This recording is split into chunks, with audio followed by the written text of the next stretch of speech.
of the Shema. For Seventh-day Adventists, the three angels' messages of Revelation 14 are our Shema. They're our rallying point.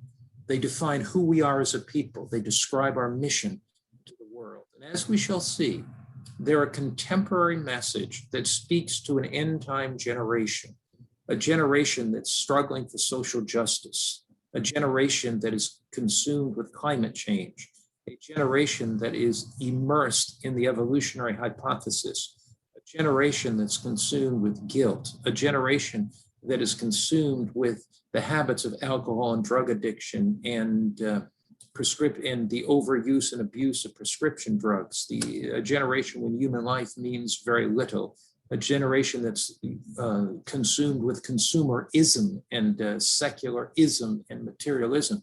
When you really look at the three angels' messages and study their depth, you see that they speak to this generation.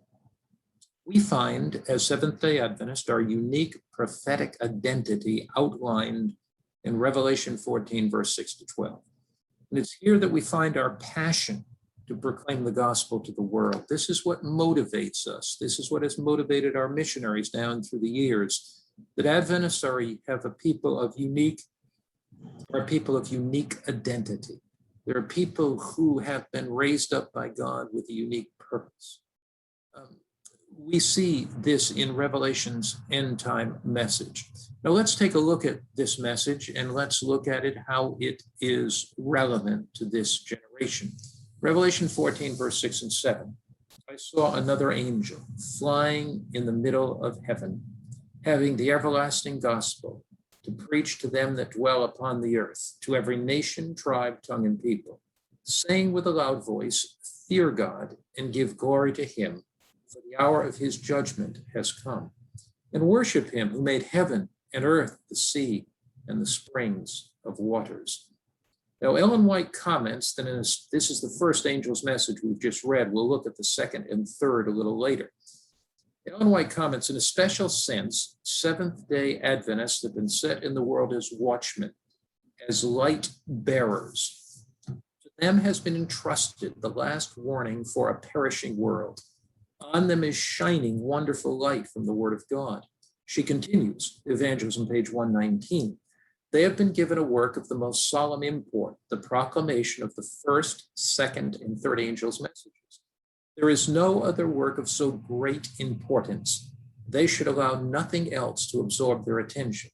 Now, this is quite critical. If one believes, as we do, that Ellen White is a messenger from God, she has a divine prophetic message for this generation. To read words like this that are significant, there is no other work of so great importance. They are to allow nothing else to absorb their attention.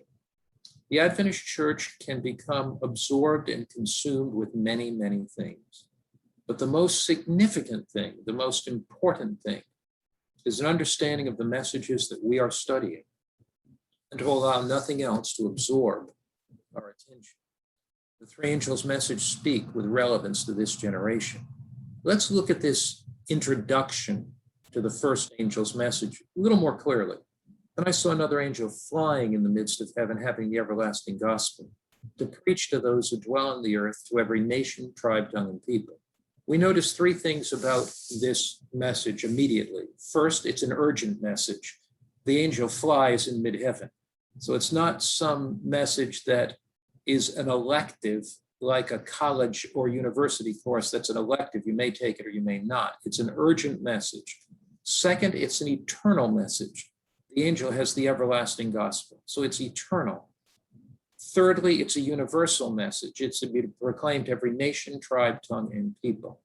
So when you have divinity, a message that comes from God, Revelation 1, verse 1, the revelation of Jesus Christ that God gave unto him to show unto his servants things that must shortly come to pass. And he sent and signified it by his angel unto his servant John. So when you have a message that's urgent, that comes directly from heaven, that bears the stamp of divine approval, an angel flying in mid-heaven, signifying the Greek word angelos, a messenger. So here you have messengers that fly to the ends of the earth, messengers that go quickly, rapidly to the ends of the earth. It's urgent.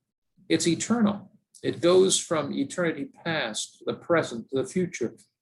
It's not a message that's anchored in time. By that, I mean it's not a message that's dated, that soon will become out of date. It's not a 19th century message. It's the everlasting gospel. And it's universal. It's not a message of one nation, one language group, one kindred tribe or people. It's for the entire world. So this becomes significant. Now, it says the eternal or the everlasting gospel. Now, the phrase the everlasting gospel speaks of the past, the present, and the future. If there's anything this